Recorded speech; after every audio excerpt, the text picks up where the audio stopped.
당신이 몰랐던 이야기, 오늘은 사기의 국가 나이지리아에 대한 이야기입니다. 이번 영상은 노드 VPN과 함께 했습니다. 잠깐만 이야기를 해보고 본론으로 들어가 보도록 하죠. 뒤에서 자세히 나올 테지만 오늘의 주제인 나이지리아는 사기의 규모가 다릅니다. 일반인들을 대상으로 하는 것을 넘어 기업을 대상으로 사기를 치고 국가도 안 가리죠. 나이지리아에서 활동하는 범죄 단체들, 나이지리아 마피아들의 주수입도 사기입니다. 당장 검색만 해봐도 별의별 사기를 다 치는데 그 중에서도 일반인들을 대상으로 하는 사기들은 대부분 해킹, 개인정보 보이스피싱, 그리고 로맨스 스캠이죠. 우리는 개인정보부터 시작해 돈과 관련된 것까지 전부 온라인화 되어 있기에 더 취약합니다. 사기의 수법은 계속해서 발전하고 있기에 대비하기도 쉽지 않고요. 그래도 예방할 수 있는 방법이 하나 있죠. VPN을 사용하는 겁니다. VPN은 가상 사설망이란 뜻입니다. 인터넷 활동을 할 때 나의 IP나 위치 기록 등이 남지 않도록 도와주죠. 노드 VPN은 바이러스 및 위협 방지 프로 기능으로 다운로드 중 악성 코드 탐지 및 자동 삭제, 스캠이 감지된 위험한 링크 클릭을 방지해줍니다. 또한 온라인 사기꾼들이 정보를 사고 파는 다크웹을 실시간으로 모니터링하여 내 개인정보가 유출되었는지 감시하며 유출 시 즉시 알려주기도 하죠. 뿐만 아니라 IP 우회로 국가를 바꿔 국내에서 접근이 힘든 해외 콘텐츠 감상이 가능해집니다. 예를 들어 노드 VPN을 켜고 영국으로 국가 설정 시 한국 넷플릭스에서는 보이지 않던 해리포터 전 시리즈도 볼 수 있고요. 또한 노드 VPN은 사용자 정보 수집 없는 노로그 정책으로 서버 우회 시에도 개인정보 유출이 없고 빠른 연결을 켜두기만 하면 최적의 서버에 바로 연결되죠. 한 계정으로 열대 기기 동시 연결도 가능하니까 친구, 가족과 함께 사용하기에도 좋습니다. 현재 구독자 전용 링크로 2년 플랜 구매 시 4개월 추가 구독을 증정하고 있습니다. 최대 75% 할인가로 구매할 수 있는 기회이기도 하니 한번 써보면 좋겠죠. 125개국 7,800대 이상 VPN 중 최다 서버를 제공하는 전 세계에서 가장 빠른 노드 VPN, 관심 있으신 분들은 댓글에 링크를 통해 혜택을 한번 경험해 보시는 것은 어떨까요? 이제 본론으로 들어가 보죠. 국가마다 유명한 게 있죠. 한국은 K-팝이 요즘은 가장 유명한 것 같고, 일본은 애니메이션, 스시, 온천 뭐 이런 게 떠오르죠. 미국은 할리우드, 팝, 트럼프가 유명합니다. 러시아는 발레, 보드카도 있지만 역시 푸틴이 제일 유명하죠. 중국은 떠오르는 게 많은데 아무래도 시진핑이 제일 유명한 것 같습니다. 나이지리아는 사기로 유명합니다. 뭐 사기야 다른 나라 안에도 다 있는 거 아닌가? 우리도 사기하면 지지 않는 나라인데라는 생각이 들 수도 있지만 나이지리아는 결이 다릅니다. 개인들을 상대로 하는 사기는 물론 은행과 정부를 상대로도 사기를 치고 국제 사기에서도 빠지는 곳이 없죠. 한국무역협회에서도 기업들에게 나이지리아를 조심하라고 공문을 배포할 정도입니다. 실제로 2012년에서 2018년 사이 무역사기 현황을 보면 무역사기 피해 건수에서 압도적으로 나이지리아가 1위를 차지했죠. 나이지리아 130건, 중국 99건, 그 다음은 가나, 영국, 독일 순이었습니다. 이게 건수가 많은 것도 있지만 생각해보면 다른 국가들과 비교해 나이지리아와 한국은 그렇게 많은 무역을 하지 않습니다. 실제로 나이지리아와 중국과의 교역액은 100배 이상 차이가 나는데 사기 건수에서 나이지리아가 1위를 차지했다는 건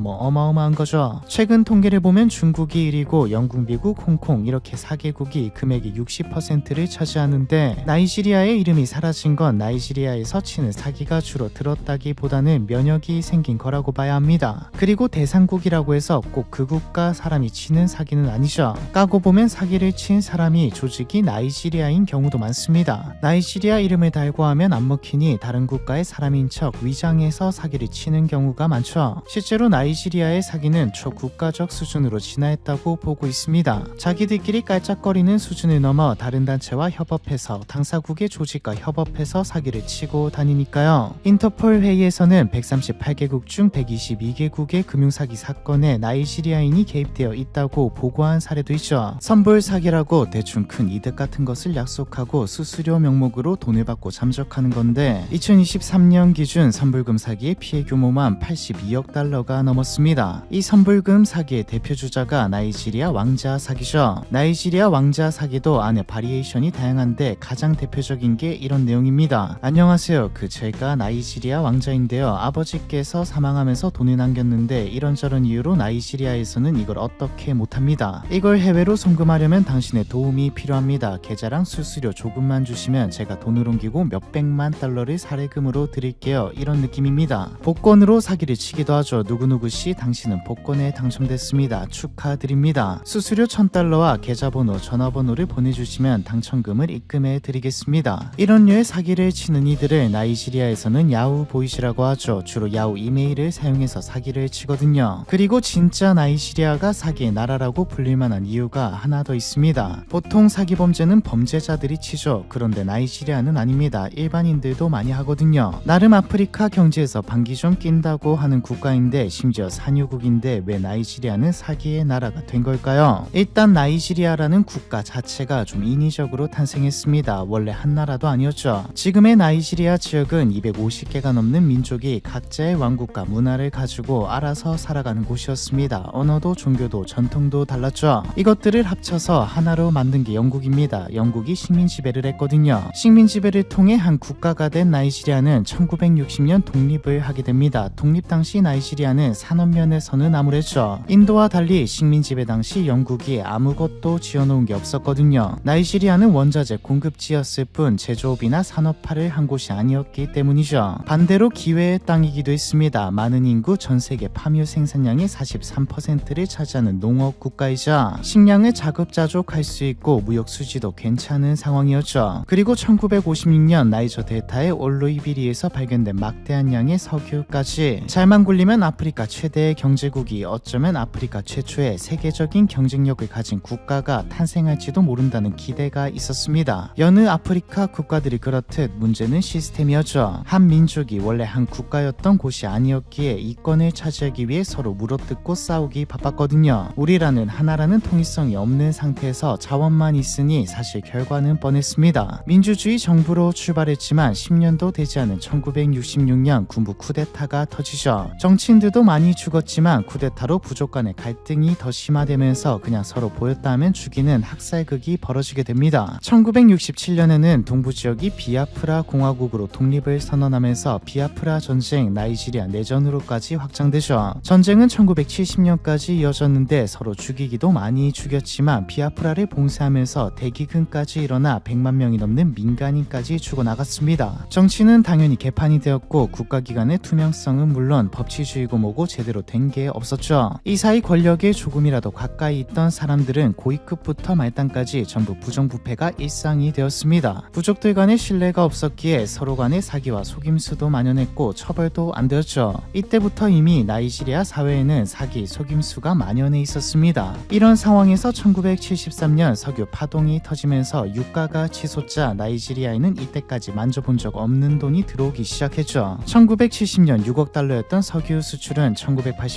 250억 달러까지 올랐습니다. 말 그대로 축복이었죠. 도시에는 건설붐이 일었고 1년 내내 농사 짓는 것보다 도시에 와서 일하는 게 훨씬 더 편하고 돈도 많이 되었습니다. 수출로 나이지리아 화폐인 나이라 가치가 높아지면서 수입품의 가격이 저렴해졌고 나이지리아 사람들의 삶도 이전과 비교할 수 없을 정도로 풍족해졌죠. 그런데 저희 영상을 자주 보신 분이라면 아실 겁니다. 정치가 개판인 상태에서 호황이 찾아오면 둘 중 하나죠. 드물게 제대로 된 정치인이 등장해서 나라를 정상궤도에 올려놓거나 미래의 가능성, 기회까지 다 갉아먹던가입니다. 나이지리아는 후자였죠. 제조업은 수입이 더 싸기에 국가가 육성할 생각이 없으면 도전할 사람이 없기에 바로 도태되는데 정부가 아무것도 안 했기에 바로 무너졌고 석유 다음으로 나이지리아의 경제를 책임져주던 농업도 사람들이 도시로 몰려들면서 붕괴했죠. 나이지리아는 식량을 수출하는 국가에서 식량을 수입하는 국가로 바뀌었습니다. 가장 큰 건 석유로 벌어들인 돈이 전부 고위층들의 호주머니에 들어갔다는 것이죠. 값싼 물건들이 들어와서 국민들의 생활은 좀 나아졌지만 큰 돈들은 전부 정권 실세들과 측근들에게 갔습니다. 빈부격차는 극심해졌고 대놓고 부패를 저지르고 정부가 사기를 쳐도 막을 수 있는 아무런 방법이 없다 보니 사람들은 생각하게 되었죠. 법보다 돈과 연줄이 최고구나. 정직하게 일해서는 돈을 벌 수가 없다. 나이지리아 사회는 오히려 선진국보다 더 빠르게 한탕주의와 물질 만능주의가 싹트게 됩니다. 이런 분위기에서 1980년대 초반 유가가 폭락하면서 나이지리아 경제도 함께 자유낙하를 하게 되죠. 생필품 가격은 급등했고 정부는 빚더미에 국민 대다수는 빈곤층이 되었습니다. 정확히 이때부터 나이지리아에는 사기 산업이 싹트기 시작했죠. 왜일까요? 사실 석유로 엄청난 돈을 벌어들일 때 나이지리아가 아무것도 안 한 건 아닙니다. 교육에는 좀 신경을 썼죠. 대학을 졸업하고 취직하면 그래도 중산층 정도의 삶을 살 수 있다는 믿음도 있었고 실제로도 그랬습니다. 그런데 경제가 붕괴하고 1986년 IMF의 구조조정 프로그램을 도입한 뒤 긴축과 환율 자율화가 되면서 나이라화의 가치가 말 그대로 휴지가 되면서 대학 교수, 의사, 공무원들 사람들부터 시작해 막 대학을 졸업한 이들까지 고학력 실업자들이 넘쳐나게 되었습니다. 나이지리아의 공식 언어 자체가 영어이기도 하고 국제정세에 밝고 머리도 좀 쓸 줄 아는 사람들은 이제 와서 몸쓰는 일을 하기도 싫지만 나이지리아에서 돈을 벌 방법이 없었기에 결국 사기로 눈을 돌리게 되죠. 나이라화의 가치가 휴지가 되었기에 국내에서는 사기를 쳐봤자 큰돈이 되지 않는다는 것도 알았습니다. 이 말은 반대로 해외를 대상으로 선진국들을 대상으로 사기를 치면 해당 국가에서는 큰돈이 아니더라도 나이지리아에서는 엄청난 돈이 된다는 말이기도 했죠. 영어를 쓰고 산유국이고 부패했고 마침 통신도 엄청난 발전을 이루었고 이것들을 잘 섞어보니 되겠다 싶었던 거죠. 정확히 1980년대 후반부터 본격적으로 선진국들을 대상으로 사기를 치기 시작했습니다. 부패한 산유국 하면 떠오르는 게 소수가 불을 독점하는 거죠. 저는 나이지리아 국영 석유공사의 고위 간부입니다. 정부 계약 과정에서 발생한 초과 수익금 2천만 달러를 비밀리에 해외로 반출해야 합니다. 당신이 계좌를 빌려주면 그 대가로 30%를 드리겠습니다. 최근 군사정부 수반이었던 사니 아바차가 사망하고 민간정부가 그 가족의 자산을 조사하고 있다. 나는 그 아바차 전 대통령의 부인인데 남편이 생전에 몰래 모은 6,500만 달러를 해외로 옮기고 싶다. 나이지리아의 고학력 실업자들은 이런 류의 내용을 담은 글을 팩스와 우편으로 전 세계에 뿌렸고 생각과 같이 기대와 같이 수많은 사람들이 속았습니다. 돈 없는 사람들부터 고위층들 엘리트들까지 사기에 놀아났죠. 내용에 국제정세에 밝은 듯한 내용, 나이지리아 내부 정치와 관련된 내용까지 넣어 놓았는데 이건 사람들에게 나이지리아는 부패해서 국민 대다수가 멍청하고 못 살 건데 이런 내용을 알고 있을 정도면 고위층이 맞다는 생각이 들게 만들었습니다. 자신에게는 큰 돈이 아닌 수수료만 좀 보내면 엄청난 돈을 벌 기회라 생각한 사람들은 일종의 로또에 맞았다고 생각했죠. 1990년대 나이지리아 사기, 4.19 사기는 더 커졌습니다. 나이지리아의 인터넷이 본격적으로 들어오기 시작했거든요. 사기꾼들은 이거다 싶었죠. 열심히 글 써서 겨우겨우 돈 좀 있는 사람들 연락처를 알아내는 것보다 키보드로 글 써서 다 보내버리면 되니까요. 혁신이었죠. 비용도 사실상 제로였고요. 부자들, 돈 있는 사람들을 힘들게 찾아다닐 필요도 없었습니다. 검색하면 자기 이메일이라고 사람들이 다 올려놨으니까요. 심지어 소개까지 해놓았기에 더 디테일하게 접근할 수 있었죠. 이들이 야후 메일을 주로 사용하면서 야후 보이시라는 이름이 탄생하게 되었고요. 좋은 옷과 비싼 차를 가지고 다니는 청년들이 등장하면서 나이지리아 사람들도 이들이 어떻게 돈을 버는지 서서히 알게 되었습니다. 대학을 졸업해도 일자리가 없는 청년들에게 이메일을 보내서 돈을 버는, 그런데 처벌도 받지 않는 야후 보이즈는 하나의 사업 모델처럼 느껴졌죠. 심지어 리스크가 없는 사업 모델이었습니다. 그렇게 너도 나도 사기에 뛰어들게 되었고요. 사람들이 몰리니 사기 수법도 발전했습니다. 진짜 별의별 사기가 다 생겨났고 크게 한탕하자는 사람들이 생겨나면서 개인을 대상으로 했던 사기는 기업으로까지 확장되었죠. 가장 대표적인 게 엠마누엘 은우대인데 나이지리아 사기의 전설으로 불리는 인물입니다. 은우대의 타겟은 브라질 상파울루에 있는 방코 노로에스테 은행이었죠. 은우대는 나이지리아 중앙은행 총재였던 폴 오구마를 사칭해서 방코 노로에스테의 국제이사 넬슨 사카구치에게 은밀한 제안을 보냈습니다. 나이지리아 수도 아부자에 국제공항을 건설할 계획인데 급비리에 진행 중이다. 프로젝트에 돈이 좀 부족한데 투자해주면 수익은 물론 커미션까지 챙겨주겠다. 은우대는 정부 문서를 위조해서 준비하고 나이지리아 중앙은행의 서류와 공항 설계 도면까지 준비했죠. 사카구치는 은행에게는 물론 자신에게도 기회라고 생각했습니다. 이게 진짜라면 말이죠. 은우대는 가짜 사무실을 차리고 사람들을 섭외해서 정부 관료처럼 보이게 배치까지 시켜놓는 치밀함을 보였습니다. 결국 사카구치는 3천억 이상의 돈을 나이지리아 계좌로 송금했고 이 돈은 홍콩, 영국, 스위스 계좌에서 세탁된 뒤 소리 소문 없이 사라졌죠.